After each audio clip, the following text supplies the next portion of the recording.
émission de télévision d'analyse et décryptage du net. Vous êtes bien sur la meilleure télévision du monde, la télévision dédiée à l'Éternel. Aujourd'hui, je reçois sur mon plateau une belle jeune fille, jeune dame, je vais vous dire une maman.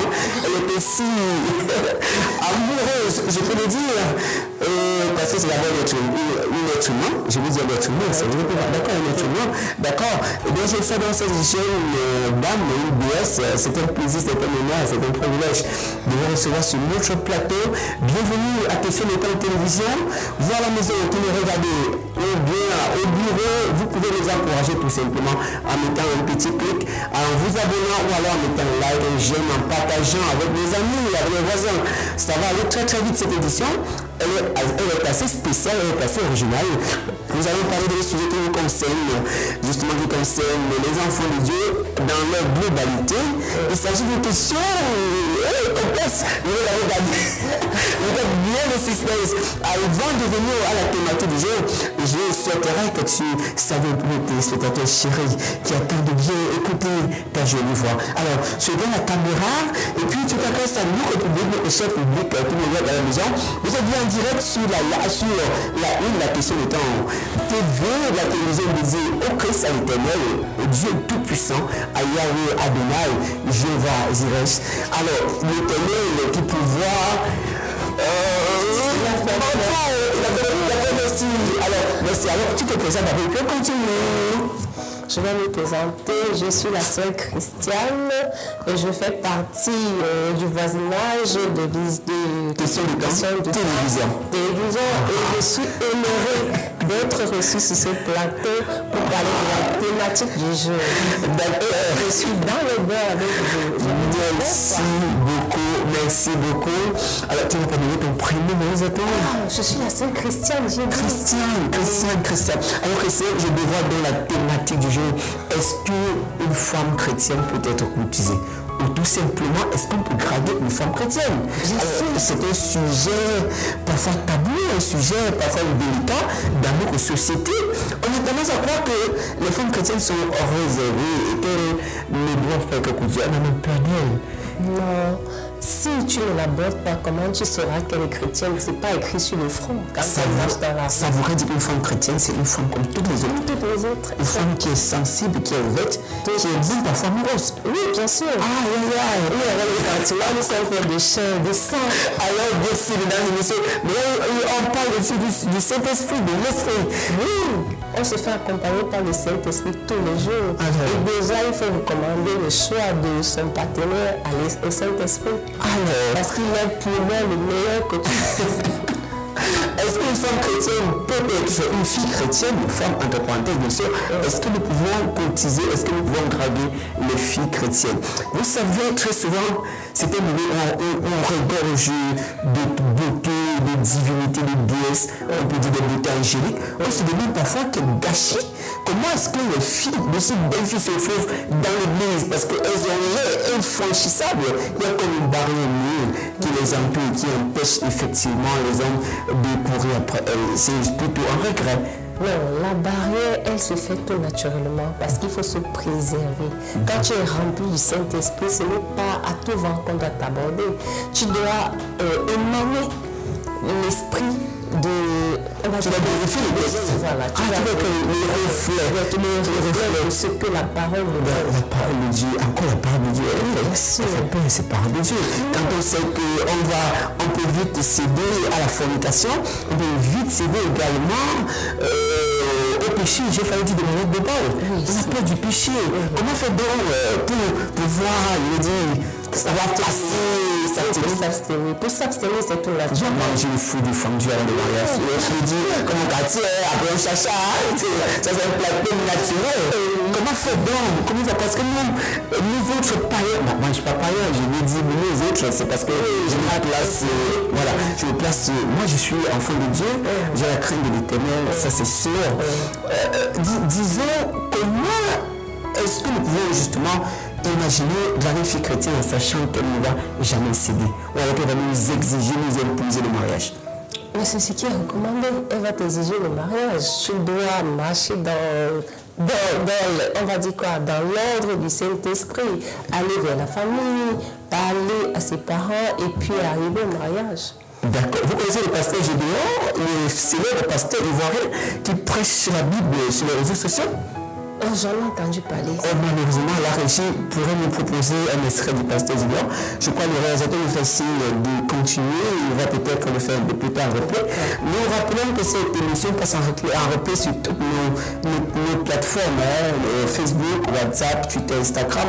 Donc vous vous connectez à chaque fois et surtout nous laisser un message. Vous pouvez participer à cette émission en composant le 698 54 31 87, le numéro qui va s'afficher dans un instant au bas de l'écran.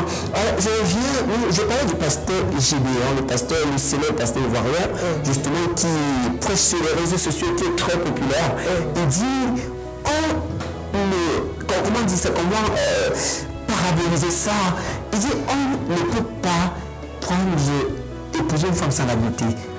Pour connaître Dieu, il faut le goûter. On sait que Dieu est bon parce que la beauté. Alors, on ne peut pas prendre une femme sans goûter.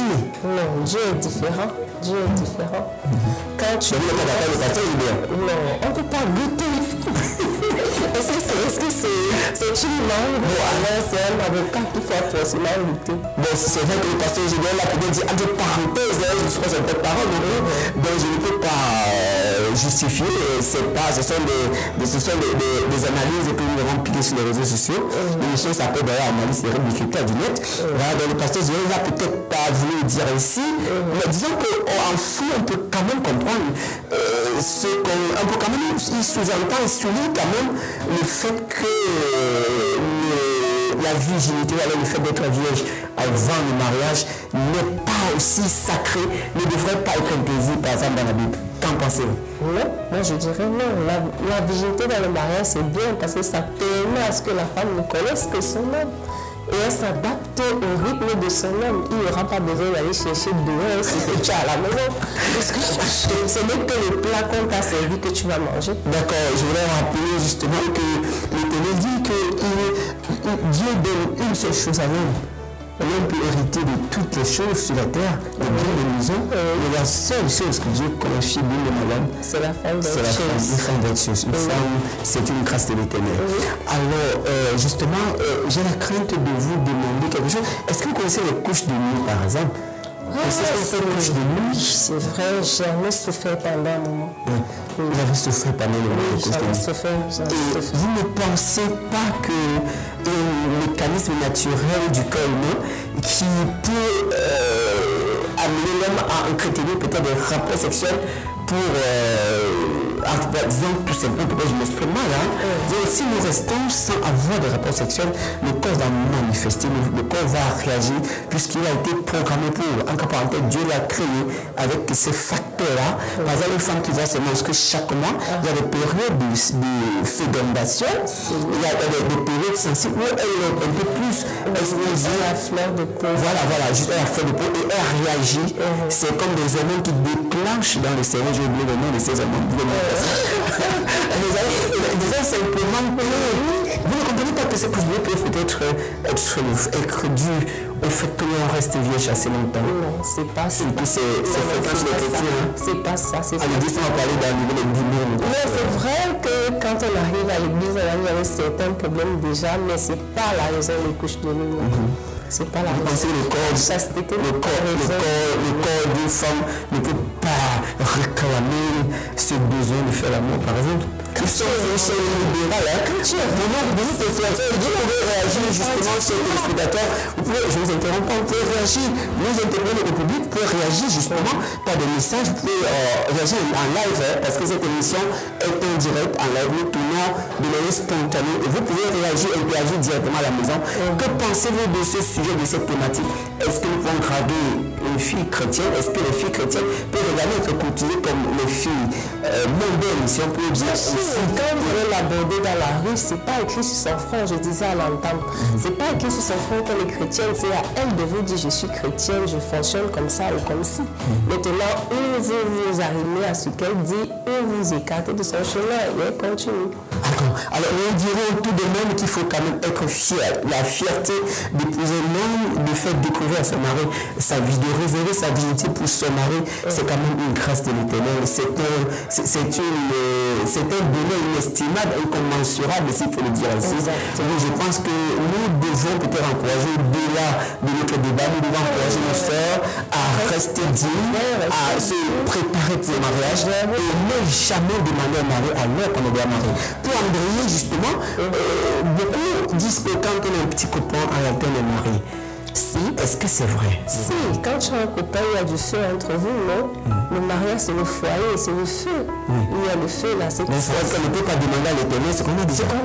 Ok, d'accord. Donc, nous qui prions chaque jour pour demander le mariage à Dieu, alors nous avons des petits copains, ça veut dire que nous courons dans le sac. Vous courez dans le sac, sincèrement, il faut des chiffres sur le parti. C'est ça, c'est dans le génie. D'accord, Déborah Lukaku, dans son titre. Je m'excuse. Déborah Lukaku. J'ai souvent de la peine à prononcer ce mot. Dans son titre restauré. Alors, si la région est nous allons terminer cette émission dans 5 ans, nous allons commencer. Nous allons peut-être nous relancer un petit bout de Déborah Lukaku. Alors, en attendant, ne pas devenir la monnaie à la maison. Alors,